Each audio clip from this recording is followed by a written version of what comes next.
বুদ্ধাগুৰি নিজকে প্ৰতিটা মুছলমান প্ৰতিটা যদি এজন মানৱ হ'ব বিচাৰিছে এজন মানুহ হ'ব বিচাৰিছে হিউমেনিটি যদি আপোনাৰ ভিতৰত আনিব খুজিছে তেতিয়াহ'লে সৰ্বপ্ৰথম আল্লাহে মানা কৰা আমাৰ ইছলামত যিবিলাক আল্লাহে বেন কৰি থৈ দিছে ৰাসূলুল্লাহ বেন কৰি থৈ দিছে এইবিলাক বস্তুৰ পৰা আপুনি আঁতৰি থাকিব লাগিব তাৰে মাজত আমাৰ মুখ্য হৈছে আল্লাহ তাআলাই কোৰাণ শৰীফত ঘোষণা কৰিছে وأحل الله البيع وحرم الربا বিজনেছক আল্লাহ তাআলাই হালাল কৰিছে وحرم الربا আৰু ইন্টাৰেষ্টক সুদক আল্লাহ তাআলাই নিষিদ্ধ কৰিছে যিজন ব্যক্তিয়ে এনেদৰে জনাৰ পিছতো সুদক আঁকোৱালি লয় আঁতৰি নাযায় সুদৰ পৰা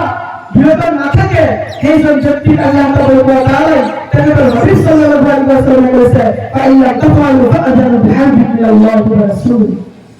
যদি তোমালোকে সুদৰ পৰা বিৰত নাথাকা তেতিয়াহ'লে ফাআযানু বিহামদি মিনাল্লাহি ওয়া ৰাসূলি তোমালোকে আল্লাহ আৰু আল্লাহৰ ৰাসূলৰ পৰা তেওঁৰ আল্লাহ আৰু আল্লাহৰ ৰাসূলৰ ফালৰ পৰা যুদ্ধৰ ঘোষণা ল'বা যে কোনোবাই ক'ব পাৰিব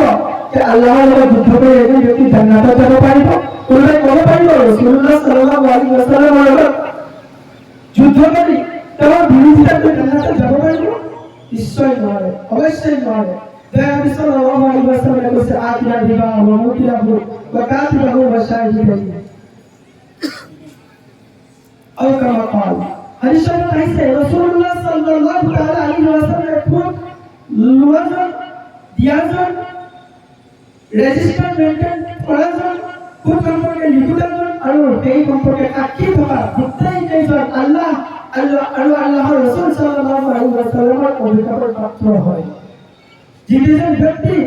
আল্লাহ তাআলাৰ অভিভাৱক পাত্ৰ হ'ব তাৰ ঠিকনা অৱশ্যই জাহান্নাম হ'ব